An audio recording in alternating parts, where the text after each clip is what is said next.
The quote WWE Mount Rushmore is probably the oldest debate that's still going on today amongst wrestling fans. And here's the thing, like, there is no right answer. I could give you what I think is the perfect WWE Mount Rushmore, and there's gonna be some dweeb in the back, what about Ric Flair? So at the end of the day, these are purely subjective conversations, but I'm gonna do my best to give you reasons and to give you concrete evidence as to why these folks that I've chosen belong in the quote WWE Mount Rushmore. And even then, you won't agree anyway, so you can just tell me in the comments who you think is in the WWE Mount Rushmore. But hey, as always, don't forget to subscribe to this channel, ring the bell for notifications. I bit my tongue the other day and it still really hurts, so it's really difficult to talk, so I think that deserves a subscription. All right, so for the benefit of those that don't live in the United States, this is the Mount Rushmore. It is a mountain that has the faces of 4 of what are considered some of the greatest presidents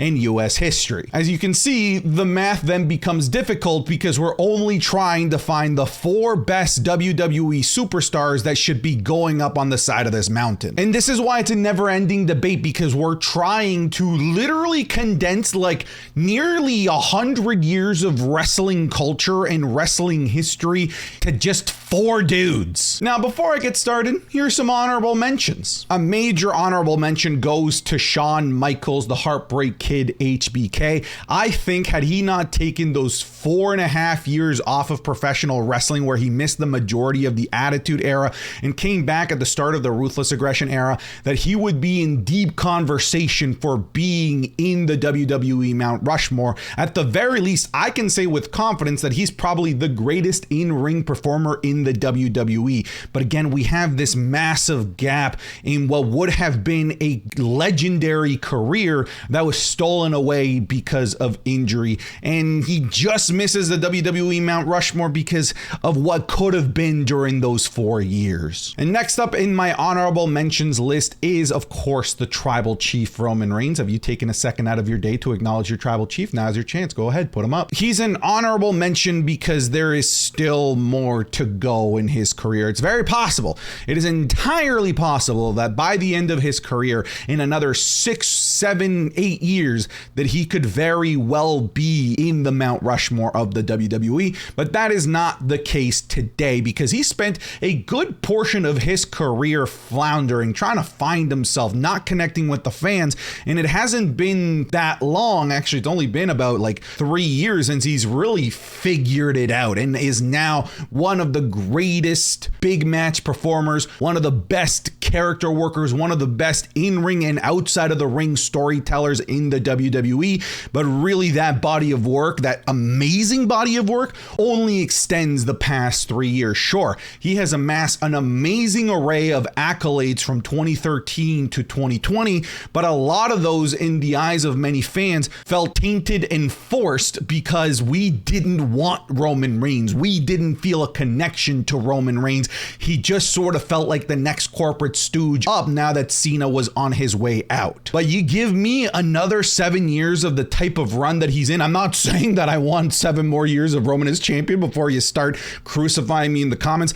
I'm just saying, if we get another 7 years of this level of excellence, this level of fan connection, this level of heel work, or maybe he turns into a face but brings the same type of character, I think it is entirely possible that he can be in the conversation for the Mount Rushmore of the WWE. It's just a little bit early right now. Next up is The Rock, and one of the reasons why he is in consideration is because of what an important player he was in the Attitude Era during the Monday Night Wars. I think it is an entirely fair statement to say that without The Rock, WCW could have potentially won the Monday Night Wars. So in the short amount of time that we had The Rock in the WWE, he made a tremendous impact, an impact so influential that I think it's still felt today as WWE superstars of now and of the future try to mold their character and their charisma and their persona, and in some cases even their in-ring work, they molded based on what they saw from The Raw. But unfortunately for us as wrestlers, wrestling fans, The Rock was so good at his job that he found greener pastures making more money in Hollywood, which I can't blame him. But that doesn't necessarily disqualify him. I think for me, what disqualifies him is his inability or lack of desire to contribute to the business while being in Hollywood. Like, really, aside from that feud with John Cena, he hasn't really made a strong attempt to come back and be part of the WWE culture, the WWE conversation and zeitgeist. He is very, very much Dwayne Johnson, a completely separate entity from the WWE. You compare that to John Cena's Hollywood run. Now, mind you, The Rock is much bigger than John Cena, but John Cena is constantly making callbacks, whether it's through his social media or actually making appearances in the WWE. And anytime he continues to make wishes for Make-A-Wish kids, he goes there as the John Cena persona, even if he hasn't stepped foot in the WWE ring. This is not something that we see from The Rock. So I think the combination of The Rock having such a short career in the WWE in the grand scheme of things, even though it was a very impactful career and a very important short career, everything that he's done outside of the ring, I don't think he's done enough to help elevate the business. My last honorable mention is Triple H, the cerebral assassin, Paul Levesque.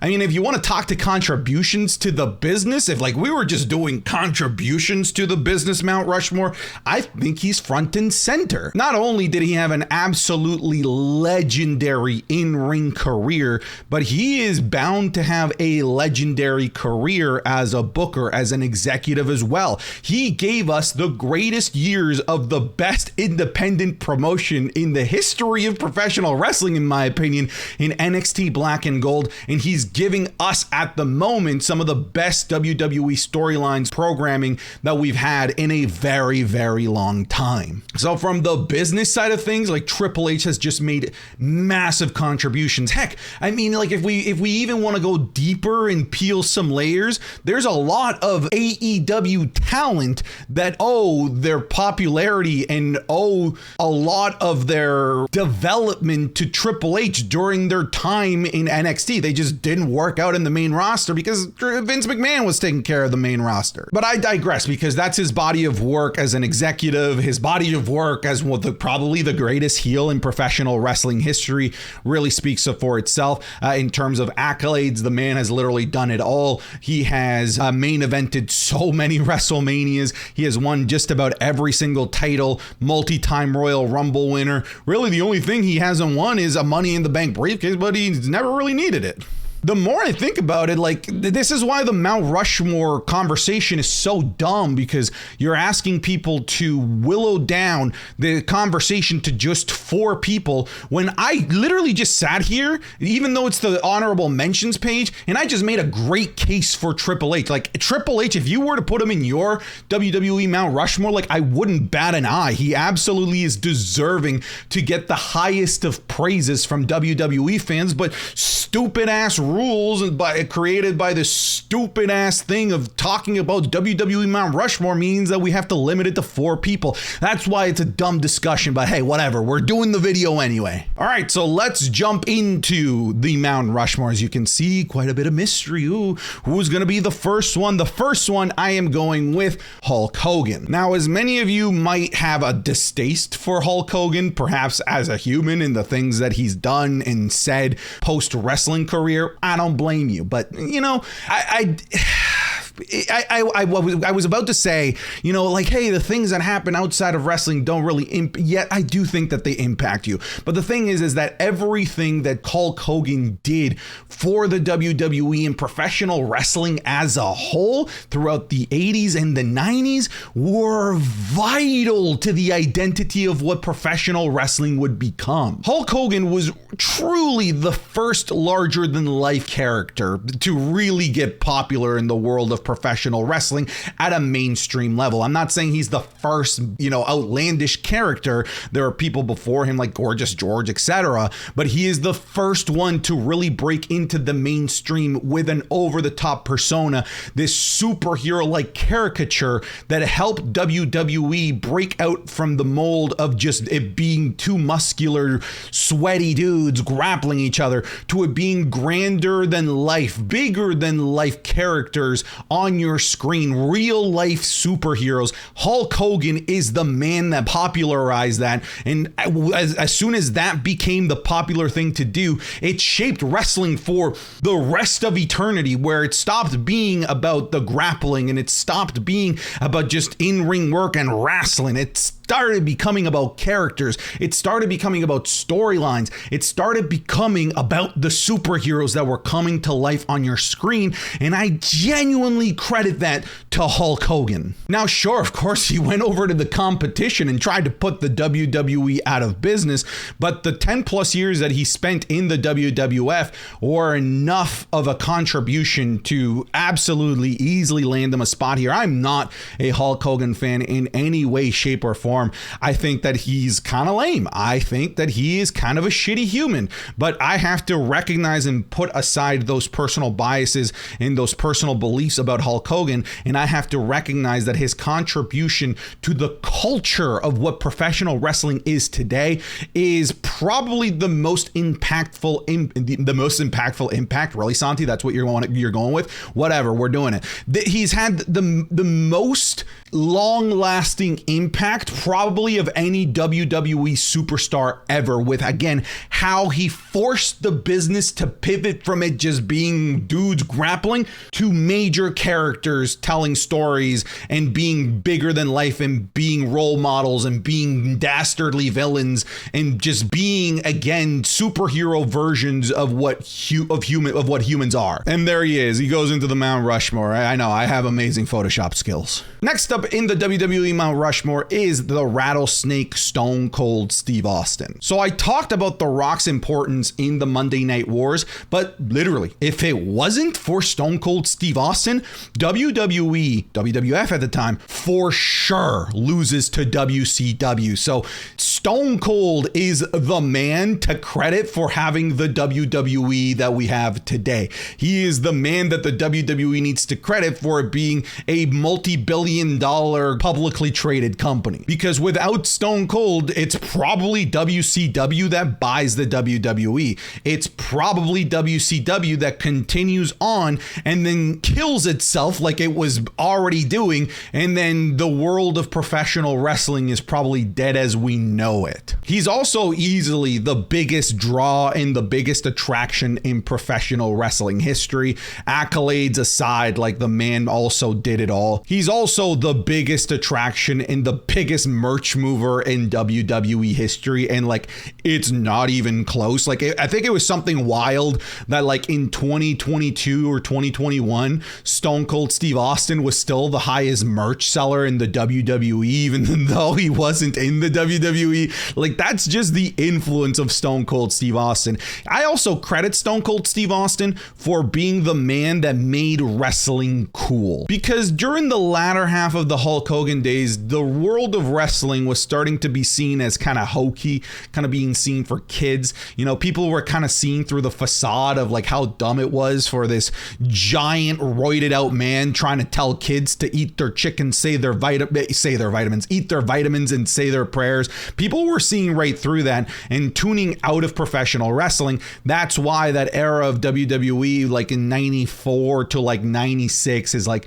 some of the worst professional wrestling that you can find. And then in comes Stone Cold and makes wrestling cool again. He makes wrestling desirable for those 18 to 34 year olds that were the money movers for the WWE, because that's what the WWE was losing. They were losing that demographic that made wrestling relevant in main culture. And Stone Cold Steve Austin is the guy that I completely credit for winning that crowd back for the WWE, helping WWE become incredibly profitable, helping WWE cross the barriers of it just being relevant for wrestling fans and crossing into the mainstream as well. So yeah, I had no second thoughts about putting Stone Cold here. 100% Stone Cold is the second entrant into the WWE Mount Rushmore, as you know, made by me. You hate it all you want, folks. Hate it all you want and call me biased all you want. I'm going to try and do my best to keep bias out of this because obviously many of you guys know I'm a huge John Cena fan, but we need to have John Cena in the WWE Mount Rushmore. Before we talk about his body of work, his accolades, which there's a lot of, by the way, let's talk about his impact on the business. There was a nasty stretch of time in the WWE from around 2005 to 2009 where in the mainstream WWE, even though it clearly wasn't, was seen as a blood sport. The death of young wrestlers like Eddie Guerrero and the gruesome murder-suicide of Chris Benoit really created a terrible, terrible image for not just the WWE, but all of professional wrestling. It was seen as a sport that was killing people. It was seen as this thing that you shouldn't support. And John Cena was the one who was having to put the company on his back to change the image of the WWE. All of those reasons that I mentioned there is the reason why the WWE ended up going PG. And John Cena had to be the guy to wave that flag and make WWE relevant again while only having the parameters to work with in a PG setting. And one of the ways that John Cena was able to revitalize the image of the WWE was all of his selfless work with Make-A-Wish, making him the biggest wish granter in Make-A-Wish history. Now, a lot of you maybe are thinking, well, you know, those are all for selfish reasons. Look, doing 1, doing 2, doing 3, getting the media appearance and saying, oh yeah, I made the Make-A-Wish. It's possible that, you know, that might be the case. There are selfish reasons to doing that Make-A-Wish. This man has done over 500. There's no world where anyone can see that as anything but selfless. To make that much time when you are that busy between wrestling and Hollywood to make potentially the best day of a dying kid's life. Like, I still see people trying to make an argument that that is all selfish reasons that John Cena did that. Like, how absolutely dense do you need to be? How absolutely morbid of a life do you need to be living right now to not see that as one of the kindest things that a human being could do? And he did it 500 plus times. And by proxy, of course, that elevates the image of the WWE, and it elevated it so well that it helped get us out of those dark ages caused by the Benoit tragedy. John Cena was also the guy carrying the company on his back during a time where no one really was equipped to carry the company on their back. We had Stone Cold and The Rock leaving a massive power vacuum. Then we had Brock Lesnar be the guy that was being given the baton. Hey, the WWE is your kingdom now.